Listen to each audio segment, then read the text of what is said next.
Hello, ladies and gentlemen. Welcome back to Chapter 8. We're on Day 6, our final day. The last day of 8.3. We're going to be looking at inference for experiments, putting it all together, and two-sample z-interval for p sub 1 minus p sub 2. By the end of this lesson, you'll be able to determine whether the conditions are met for constructing a confidence interval about a difference between two proportions, and also you will be able to construct and interpret a confidence interval for a difference between two proportions. I know these learning targets are the same for both, but initially we were looking at confidence intervals when dealing with sampling. Now we're going to look at for experiments. Let's get started. All right, so we are in our final lesson for Chapter 8. 8.3, Day 2, more confidence intervals for p sub 1 minus p sub 2. You can read most of this information on pages 570 to 573. Now, how is inference for experiments different than inference for sampling? Well, first, when we're defining our parameters, use the phrase for subjects like these. Right? Avoid using the past tense so that you don't refer to the sample proportions. Right? Conditions. We check for random assignment to treatments rather than independent random samples, and there's no need to check the 10% condition because we aren't sampling without replacement. So 10% condition does not apply when you're dealing with experiments. The random assignment to treatments already takes care of the fact that we are dealing with independent results and that the results will be unbiased.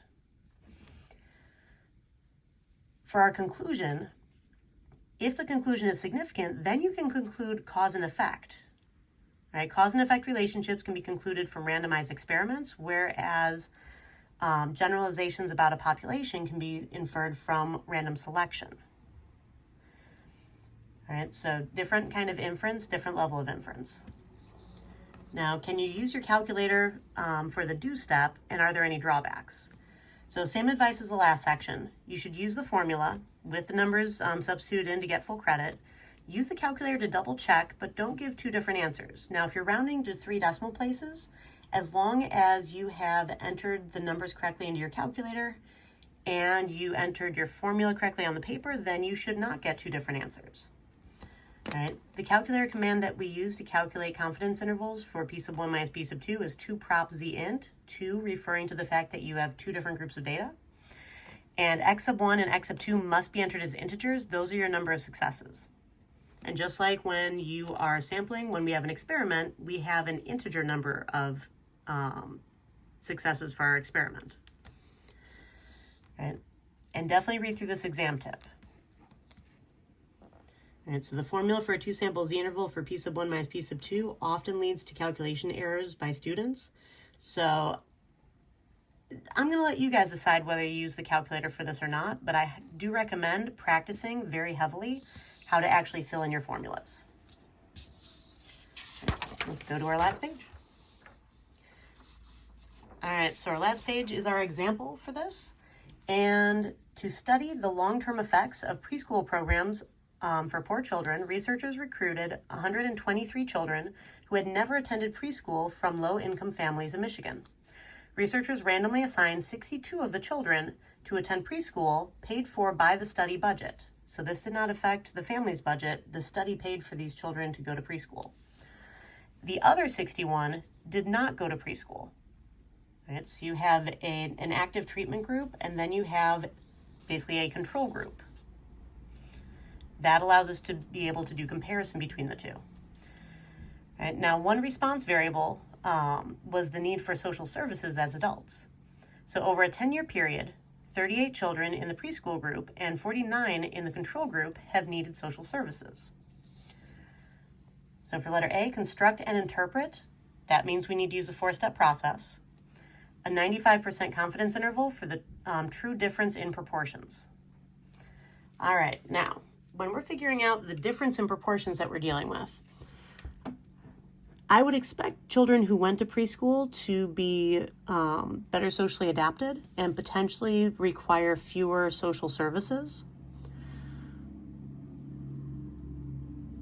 And so I'm going to use the control group as my first proportion and my the preschool group, the active treatment group, as my second proportion. That way, when I do my subtraction, I should have a positive proportion interval if there actually was a difference if preschool was effective. All right, that's my logic anyway. You could actually do this in either order. All right, so for our state, we need to state our confidence level, 95% confidence interval. For P sub 1 minus P sub 2, where P sub 1 equals the true proportion of children like the ones in the study, you could also say like these, who would need social services after not attending preschool. Who would need helps us avoid past tense. All right, remember, don't say needed. If you say needed, you're referring to the experimental group as opposed to the population proportion. Make sure you're not referring to P hat. You need to refer to P. So the true proportion of children like the ones in the study who would need social services after not attending preschool. And P sub 2 is equal to true proportion of children like the ones in the study who would need social services after attending preschool. So I'm going to have control minus preschool. All right, my plan is to do a 2-sample Z interval for P sub 1 minus P sub 2. And I need to check my random condition. Randomly assigned children to attend preschool paid for by the study or not to attend preschool. So there was random assignment to the two treatments. That means that the results can be considered independent and unbiased. The large counts condition. The number of students who actually needed social services are considered our successes, so 49 successes. And then if you take the 61 students who did not attend preschool in the control group, minus the 49 who needed social services, results in 12 who did not need social services. So this would be my successes, failures for the control group, and then my successes and similarly calculated failures for my treatment group. Remember, 62 children were actually sent to preschool. All right, minus the 38 who needed social services, these 24 who did not. All of these numbers are at least 10, which means large counts condition is met. Because my conditions are met, I can go ahead and do my calculations to calculate this interval. 10% condition was not needed and should not be checked because we did not sample without replacement. We didn't sample at all. 10% condition does not apply. All right, so for our do step, I just want to write out some of my information. So P hat sub 1 is the 49 children from the control group divided by the 61 who are part of the control group. Gives me the sample proportion of children who needed social services from the control group, so 0.803. 38 out of 62 needed social services from my active treatment group from the preschool group. And that would be 0.613. And let's see. Let's see if I can do this without any of my highlighters bleeding through this time. So 0.803 is my P hat sub 1. So that fills into the first number in my statistic, and then also the first fraction within my standard error formula.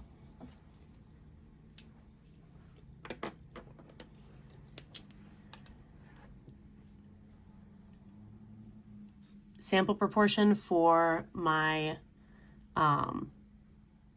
for the group that went to preschool is that 0.613. That fills into the second part of my formula, my calculation for my statistic, and also fills into the second piece of the standard error formula in place of the p hats.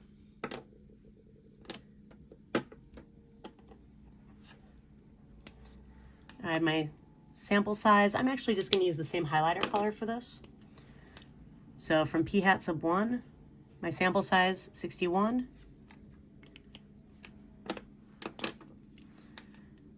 Sample size 62, and it's actually my experimental group size, but we can call it sample size. And then, let's see, purple didn't really bleed through. The only thing that I had left was Z star. For the 95% confidence interval, I would have a tail area of 0.025. Again, 0.95 for central area. 1 minus 0.95 is 0.05. Cut that in half for the tail area, and you get the 0.025. Since my z star is 1.96, I'm going to fill in 1.96 in front. Now I can either type all of this in to calculate the way that I did yesterday, or you can use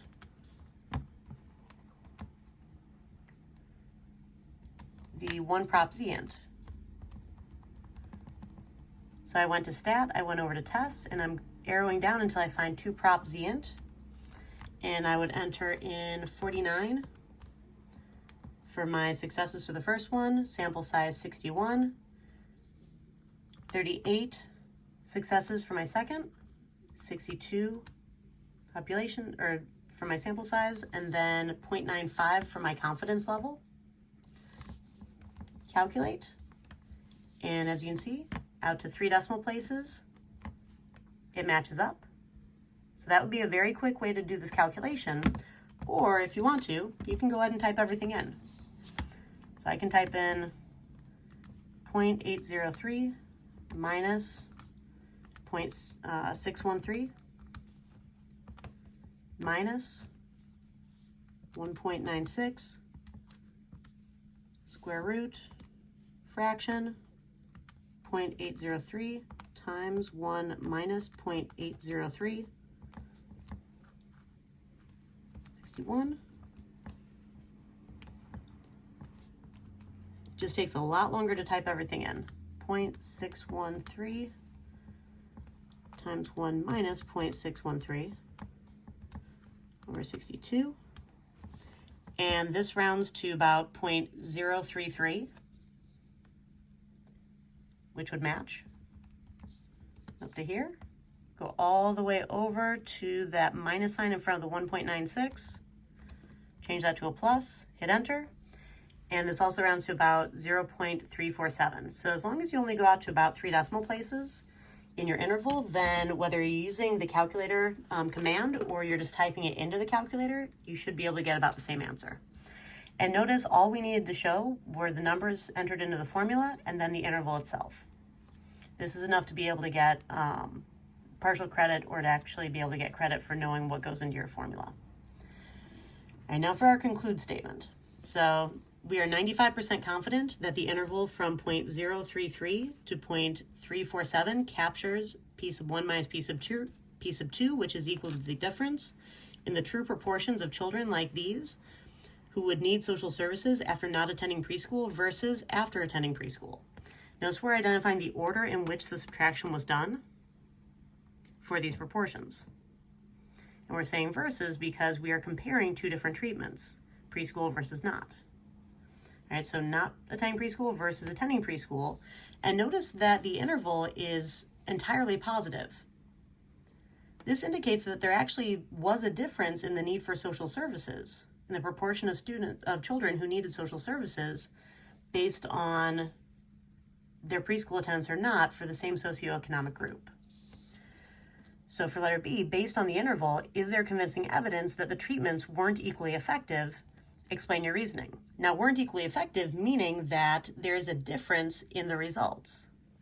Difference means when you subtract, you're not getting 0. So because the interval does not include 0 as a plausible value of p sub 1 minus p sub 2, we do have convincing evidence that the treatments are not equally effective. In fact, since the interval is entirely made up of positive values, it indicates that the children who, that a higher proportion of children who did not attend preschool need social services versus the proportion of children who need social services after attending preschool. Go ahead and try this assignment, and I'll see you in class.